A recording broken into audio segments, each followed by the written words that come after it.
고재종의 첫사랑입니다. 흔들리는 나뭇가지에 꽃 한 편 피우려고 눈은 얼마나 많은 도전을 멈추지 않았으랴 하면서 제목은 첫사랑이에요. 자, 이 시는요. 표면적으로는 겨울나무에 피어난 눈꽃에 대해서 노래하고 있는 것 같지만 사실상 이 시는요. 겨울나무에 눈꽃이 피는 모습을 겨울나무라는 게 나뭇가지가 되게 가늘어요. 그 가는 나뭇가지 위에 눈이 한 알 한 알씩 쌓이고 쌓여가지고 아름다운 눈꽃을 이루어내는 이 풍경이 서툴고 어렵지만 수많은 도전 끝에 첫사랑을 이뤄내는 모습과 비슷하다는 생각을 한 것 같아요. 고재종 시인이. 그렇게 이루어낸 첫사랑이지만 사실 첫사랑은 이루어지기 어렵다고 하잖아요. 그래서 눈꽃도요. 그렇게 눈이 겨울 바람에 흩날리면서 나뭇가지 위에 앉아서 아주 아름다운 풍경을 연출했음에도 사실 아무리 오래 가도 2, 3일 이상 안 가거든요. 눈꽃은. 그것처럼 첫사랑도 오래가지 않는다고 생각을 해서 겨울나무에 눈꽃이 핀 모습을 모든 것을 다 맞춰 이뤄낸 첫사랑, 그리고 녹기 쉬운 눈꽃, 이루어지기 어려운 첫사랑에 비유한 겁니다. 한겨울 나뭇가지에 눈꽃이 핍니다. 근데 봄이 되면 그 나뭇가지에 꽃이 피죠. 그것처럼 첫사랑을 처음에는 완성하기 어렵고 그래서 안 좋은 걸로 보지만 첫사랑이 여러 번, 사랑이라는 것도 여러 번 시행착오 끝에 나중에는 성숙한 사랑을 이루어낸다고 해서 눈꽃이 꽃이 되는 것처럼 첫사랑이 나중에 성숙한 사랑으로 이어지는 자연현상에서 사랑의 의미를 발견하고 있는 시고요. 첫사랑이 성숙한 사랑으로 이어지는 것처럼 사랑의 아름다운 결실을 위해서는 인내와 헌신이 필요하다. 꼭 사랑이 아니라도요. 처음에 시행착오가 있고 지금은 너무나 의미 있다고 생각하는 행동들이 나중에 별거 아니었구나 할 수도 있지만 그 모든 것들이 쌓여서 큰 성과물을 낸다는 거, 우리 인생의 의미랑도 연결지어 볼 수 있는 곱씹을수록 좋은 시입니다. 한번 같이 공부해 보겠습니다. 흔들리는 나뭇가지에 꽃 한 번 피우려고 눈은 얼마나 많은 도전을 멈추지 않았으랴 했네요.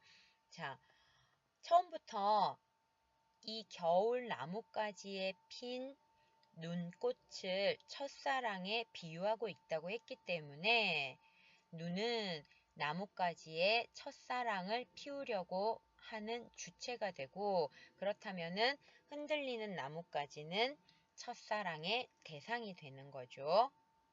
꽃 한 번 피우려고는 당연히 첫사랑일 거고요. 이 꽃은 플라워, 그러니까 그런 꽃이 아니라 지금 표면상의 원관념은 눈꽃입니다. 눈이 꽃을 피우려고 도전했기 때문에 이때 꽃의 원관념은 눈꽃이고요.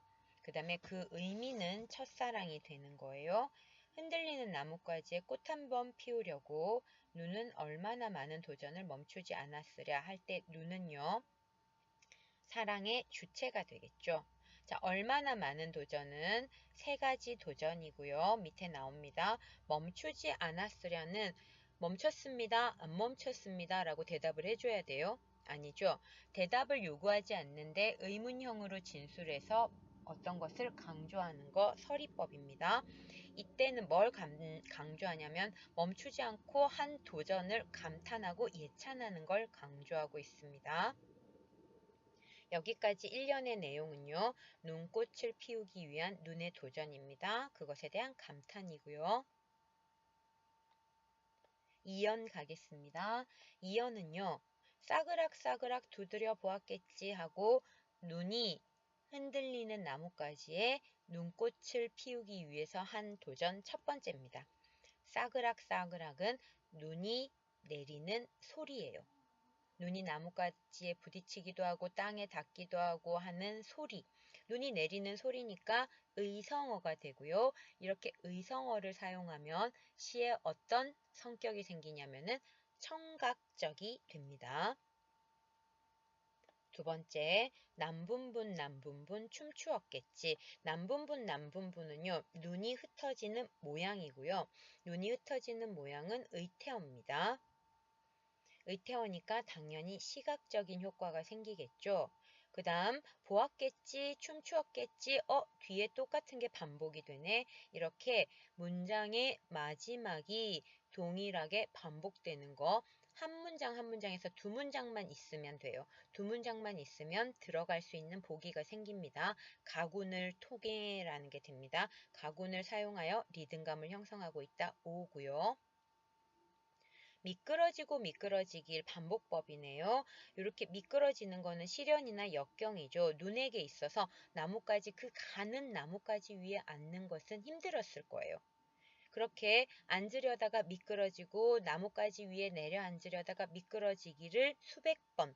그러니까 세 번째도 얼마나 많은 도전 중에 하나고요. 눈이 눈꽃을 피우기 위해 겪은 시련, 고통, 고난일 거예요.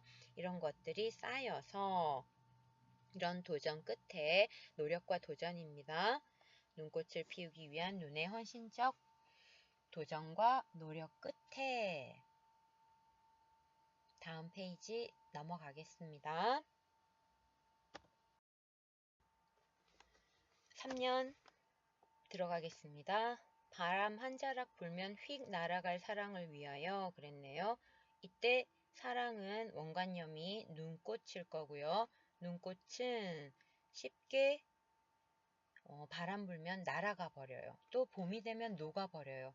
근데 이 작가는 첫사랑도 그런 걸로 본 거죠. 아직은 어리고 여리고 미숙할 때 하는 게 첫사랑. 어쨌든 첫 번째니까 몇 살에 하건. 그런 첫 번째 사랑은 아무래도 실패 확률이 높고 조그만 시련에도 금방 헤어지기가 쉽습니다. 그걸 노래하는 거예요. 그래서 바람은 첫사랑에게 닥쳐올 시련일 거고요. 바람 한 자락 불면 휙 날아갈 사랑은 첫사랑의 어떤 잘 이루어지지 않는 속성 이런 것들을 통해서 드러내고 있는 눈꽃과 첫사랑의 의미입니다. 자, 바람은요, 첫사랑에게 다가올 시련이고 그 다음에 바람 한 자락 불면 휙 날아갈 사랑은 쉽게 이루어지지 않는 그런 첫사랑의 속성을 의미합니다. 그런 사랑을 위하여 햇솜 같은 마음을 다 퍼부어준 다음에야 햇솜 같은 마음 했네요. 자, 마음이 햇솜 같다라고 할 때 햇솜은요, 솜 중에서도 처음 만든 솜이야. 그러니까 햇솜은 보통의 솜은 무슨 색이에요? 하얗죠. 근데 햇솜은 방금 만든 솜이니까 하얘도 엄청 하얀 거야. 깨끗해도 진짜 깨끗해. 순수해도 너무 순수한 그런 마음이니까 순수하고 깨끗한 마음을. 근데 표현 기법은 마음이 햇솜 같다 했기 때문에 지유법입니다. 햇솜 같은 마음을 다 퍼부어준 다음에야 그렇게 눈꽃을 피우기 위해서 온갖 정성을 다 쏟은 다음에야 마침내 피워낸 저 황홀을 보아라. 자, 이 황홀의 원관념은요, 눈꽃이겠죠. 그 다음에 눈꽃의 의미는 첫사랑입니다.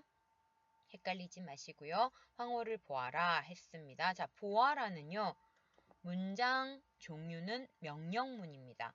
근데 진짜 우리한테 보라고 명령하는 게 아니라 황홀을 보아라 라는 명령문의 형태로 감탄과 예찬을 드러내고 있는 거죠. 여기까지가 3년이고요. 헌신과 순수함은 햇솜이라고 표현했고 헌신을 다해서 피워낸 눈꽃, 첫사랑에 대해서 3년에서 노래하고 있고요. 마지막 사연 갈게요. 쭉 눈 얘기였으니까 겨울이었어. 근데 사연은 봄이면 하고 시작하죠. 시간의 흐름입니다. 나뭇가지는 그 한 번 된 자리, 즉 눈꽃이 녹은 자리, 첫사랑이 있었던 자리, 첫사랑의 상처에 눈꽃이 피었던 자리, 눈꽃이 녹은 자리, 첫사랑의 상처에 세상에서 가장 아름다운 상처를 터뜨린다. 자, 가지에 피어나는 것, 가지에 터뜨려지는 거는 하나밖에 없어요. 가지에 터뜨려지는 거는 풍선이 아니라 뭐다?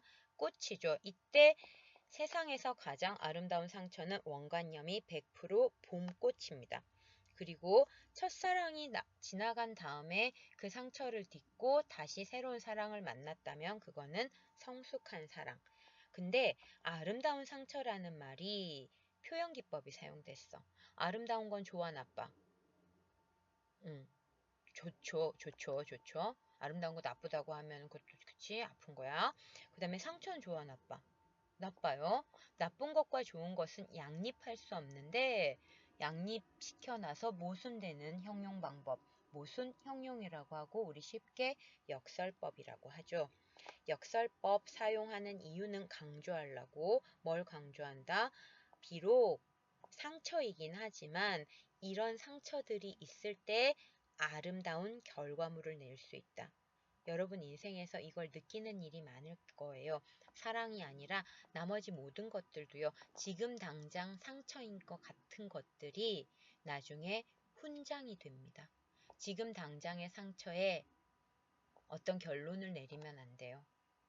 그 상처들이 모이지 않으면 멋진 훈장을, 멋진 결과물을 이루어낼 수 없습니다. 저는 100% 그렇게 확신하고요. 자, 역설법을 사용한 이유는 진짜 강조하고 싶었던 거죠. 자, 사연은 눈이 녹은 자리에 피는 봄꽃입니다. 여기까지가 내용 정리고요. 우리 핵심 정리로 가볼까요? 핵심 정리입니다. 갈래 자유시 서정시고요. 성격은 서정적, 비유적은 아실 거고 회화적은 무슨 뜻이냐면은 그림 같다라는 뜻입니다. 우리 첫 번째 나뭇가지에 눈꽃이 쌓여있던 그림처럼 이 시는 읽었을 때 물론 의태어가 사용되어서이기도 하지만 전체적으로 눈이 나뭇가지에 내려앉은 모습을 그려낼 수 있기 때문에 회화적. 자, 회화적도 시험에 많이 나오는 보기죠. 회화적. 그 다음에 제재는 한겨울 나뭇가지에 눈이 쌓이는 광경이고요. 주제는 나뭇가지 얘기, 눈꽃 얘기하는 거야? 아니면 사람 얘기하는 거야? 사람 얘기한다 그랬다. 인내와 헌신으로 피워낸 아름다운 사랑입니다. 그리고 그로 인한 정신적 성숙을 노래하고 있고요. 특징은 자연의 순환에서 발견한 사랑의 의미를 비유적으로 표현하고 있고요. 그 다음에 시간의 흐름에 따라 시상이 전개되고 자연 현상을 인간의 삶과 관련지어 비유하고 있습니다. 마지막 감각적으로 묘사했어요. 그 다음 페이지 넘어가겠습니다. 시의 짜임은 첫 번째 눈은 눈꽃을 피우기 위해 도전을 멈추지 않았고요. 이연도 마찬가지로 눈은 눈꽃을 피우기 위해 노력했습니다. 3년은 햇솜 같은 마음, 순수한 마음을 다 퍼본 후에 드디어 눈꽃을 피워냈고요. 사연은 눈꽃이 있던 자리에 아름다운 상처인 꽃이 피어나는 그런 짜임으로 되어 있습니다. 그 다음에 제가 고재종의 첫사랑을 이번에 고른 이유는 이 시가 표현 방식을 공부하는 데 있어서 아주 대표적인 시예요. 그래서 중학교 때부터 표현 방식 공부했지만 마지막으로 한번 정리해 보겠습니다. 이 시에 사용된 표현 방법 다 한 번만 정리해 보면 눈이 사람이 아닌데도 사람이라고 표현을 했죠. 의인화고요.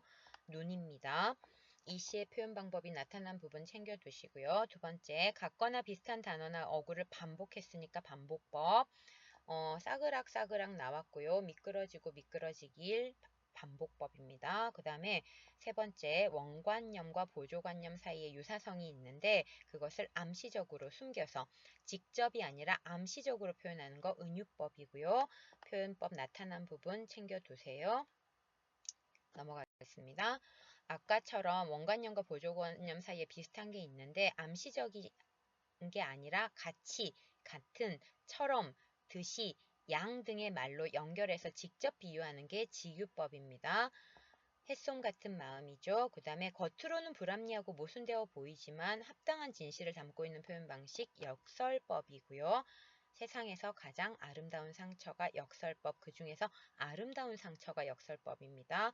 그 다음에 의성어나 의태어와 같이 사람이나 사물의 소리와 모양을 흉내낸 말 뭐라 그런다? 음성상징어, 합해서 음성상징어. 그 중에서도 의성어는 싸그락이 있었고요. 의태어는 남분분이 있었습니다. 자, 여기까지가 시험 범위고요. 남신이주, 유동, 박시봉방, 땅끝, 수라, 그 다음에 첫사랑까지 해서 총 4편에서 9문제 모두 객관식으로 출제되었습니다. 집에서 공부하느라 마음이 많이 쓰이겠지만 공지사항 잘 확인하시고 여러분 모두 화이팅입니다. 항상 건강하세요.